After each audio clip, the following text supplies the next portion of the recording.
Hi అండి, సంధ్యాస్ కిచెన్కి స్వాగతం. ఈరోజు రెసిపీ వచ్చేసి ఇది బ్రేక్ఫాస్ట్ రెసిపీ అండి. Mangaluru special cucumber set dosa. ఇది మంగళూరు స్పెషల్ బ్రేక్ఫాస్ట్ రెసిపీ, అక్కడ ఫేమస్ చాలా. ముందుగా ఒక కప్పు బియ్యం తీసుకొని ఒక 4 గంటలు నానబెట్టి ఉంచుకోవాలి. ఇందులోని 1 స్పూన్ వరకు మెంతులు వేసి 5 గంటలు నానబెట్టుకోవాలి. ఇప్పుడు నీళ్ళన్నీ వంపేసుకొని గ్రైండర్ జార్ తీసుకొని ఈ బియ్యాన్ని ఇందులో వేసుకోవాలి.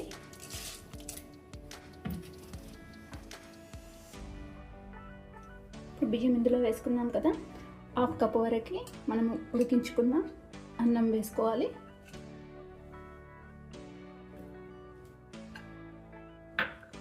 అలాగే ఇంకో 1/2 కప్పు వరకు తురుముకున్న కొబ్బరి వేసుకోవాలి. ఫ్రెష్ కొబ్బరి వేసుకోవాలండి. ఇంకొక 1/2 కప్పు వరకు ఇక్కడ తురుముకున్న దోసకాయ, ఇది కూడా వేసేసుకోవాలి. ఇవన్నీ వేసుకొని ఇందులో కొన్ని 1/2 గ్లాస్ వరకే వాటర్ వేసుకోవాలి. ఇప్పుడు మనము దోశ పిండి ఎలా పట్టుకుంటామో అలానే పట్టుకోవాలి. మెత్తగా ఇలా మెత్తగా గ్రైండ్ చేసుకోవాలి. ఇప్పుడు దీన్ని ఒక గిన్నెలోకి తీసుకుందాము.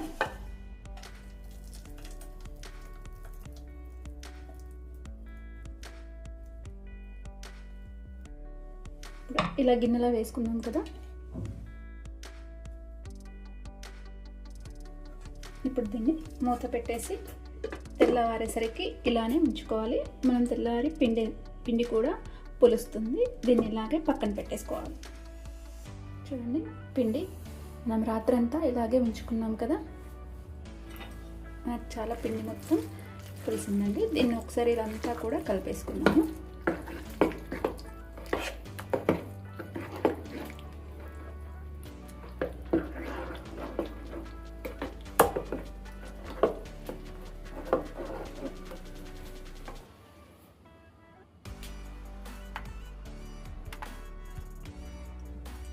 ఇప్పుడు దీంట్లో ఉప్పు వేసుకుందాము.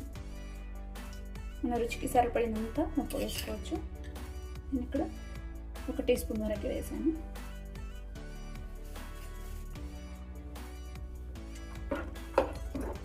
పిండి మనకు కొంచెం గట్టిగా ఉంది కదా, ఇందులో కొన్ని వాటర్ వేసుకుందాము.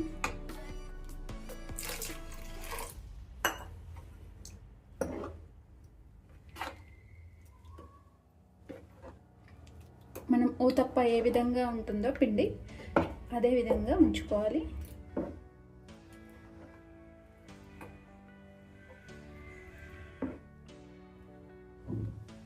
ఇప్పుడు మన పిండి రెడీ అయిపోయింది. మనం దీనికి చట్నీ చేసుకుందామండి. వెల్లుల్లి టమాటా చట్నీ చేసుకుందాము. ఇప్పుడు ఇందులో ప్యాన్ పెట్టుకున్నాం కదా, 1 టేబుల్ స్పూన్ వరకు ఆయిల్ వేసుకుందాము.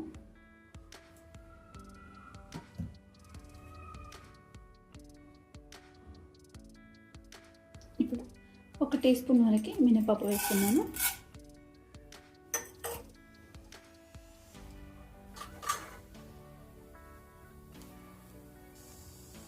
ఇప్పుడు ఒక వెల్లుల్లి, మొత్తం వెల్లుల్లిపాయ ఒలిచి తీసుకున్నాము.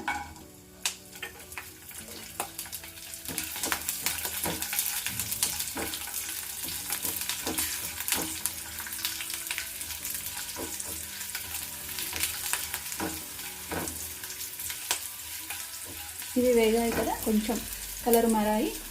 ఇప్పుడు ఇందులో టేస్ట్కి సరిపడా ఎండుమిర్చి వేసుకోవాలండి. మనం కారం ఎంత తింటామో చూసుకొని వేసుకోవాలి.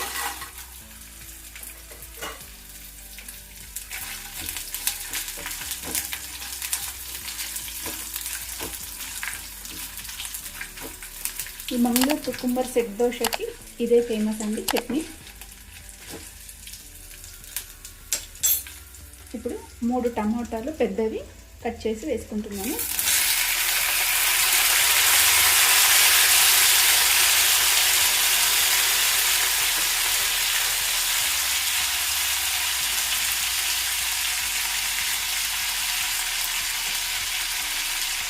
ఈ టమాటాలన్నీ మెత్తబడే వరకు మనం ఉడికించుకోవాలి. ఒక 2 నిమిషాలు ఉడికించుకోవాలి. చూడండి, మనకు టమాటా కూడా మెత్తగా ఉడికిపోయింది కదా. ఇప్పుడు స్టవ్ ఆఫ్ చేసుకుందాము. ఆఫ్ చేసుకొని ఇది చల్లబడాలి. ఒక 5 నిమిషాల తర్వాత దీన్ని గ్రైండ్ చేసుకోవాలి. చల్లబడిన తర్వాత ఇప్పుడు ఇది పూర్తిగా చల్లబడిందండి. ఇప్పుడు దీన్ని గ్రైండ్ చేసుకుందాము. ఈ జార్లో వేసేసుకొని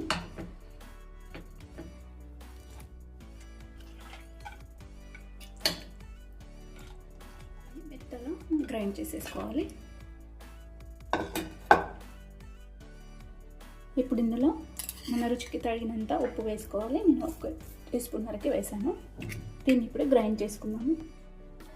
చూడండి, ఇలా గ్రైండ్ చేసుకున్నాం కదా. ఇప్పుడు దీన్ని ఒక గిన్నెలో వేసేసుకుందాము.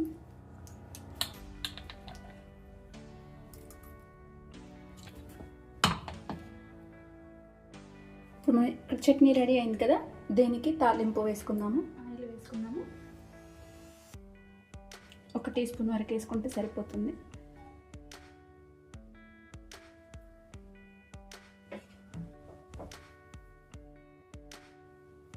ఇప్పుడు ఇందులో 1/4 టీ స్పూన్ ఆవాలు, 1/4 స్పూన్ జీలకర్ర,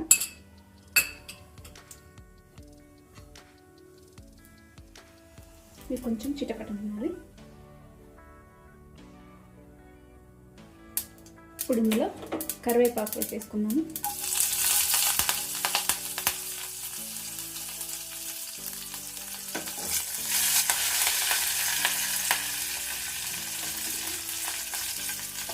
ఈ తాలింపుని ఇందులో వేసేసుకోవాలి.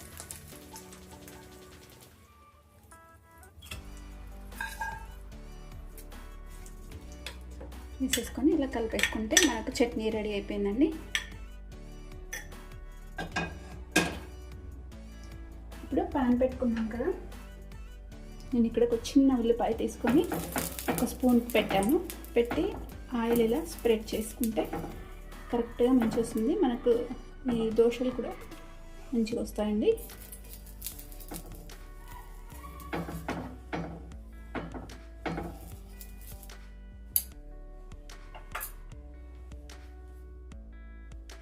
ఇప్పుడు 1 స్పూన్ పిండి తీసుకుందాం.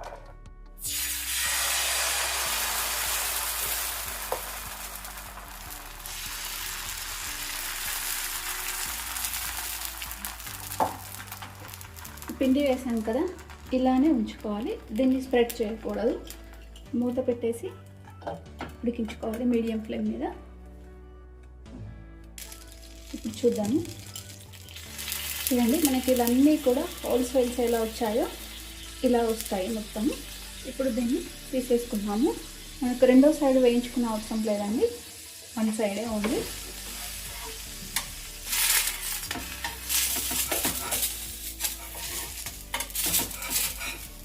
ఇప్పుడు దీన్ని ప్లేట్లో వేసుకుందాము. ఇప్పుడు మనం ఎన్ని చేసుకుంటామో అన్నీ కూడా ఇదే విధంగా చేసుకోవాలి. చూడండి, మన Mangaluru cucumber special dosa ready అయిపోయిందండి. చూడండి ఎంత మెత్తగా సాఫ్ట్గా ఉన్నాయో చూసారా. చాలా చాలా బాగుంటాయి. ఇలా చట్నీతో సర్వ్ చేసుకుంటే మనకు dosa ready. Mangaluru special cucumber set dosa ready అయిపోయిందండి. చాలా చాలా బాగుంటాయి. టేస్ట్ కూడా చాలా బాగుంటుంది. మీరు ఒకసారి తప్పకుండా ట్రై చేయండి. ఊరికి నార్మల్ దోశ కాకుండా ఇలా కూడా ట్రై చేయండి, చాలా బాగుంటుంది. అలాగే ఈ రెసిపీ నచ్చితే మీరు కూడా ట్రై చేయండి. అలాగే లైక్ చేయండి, షేర్ చేయండి, నా ఛానల్ సబ్స్క్రైబ్ చేయండి. Thanks for watching.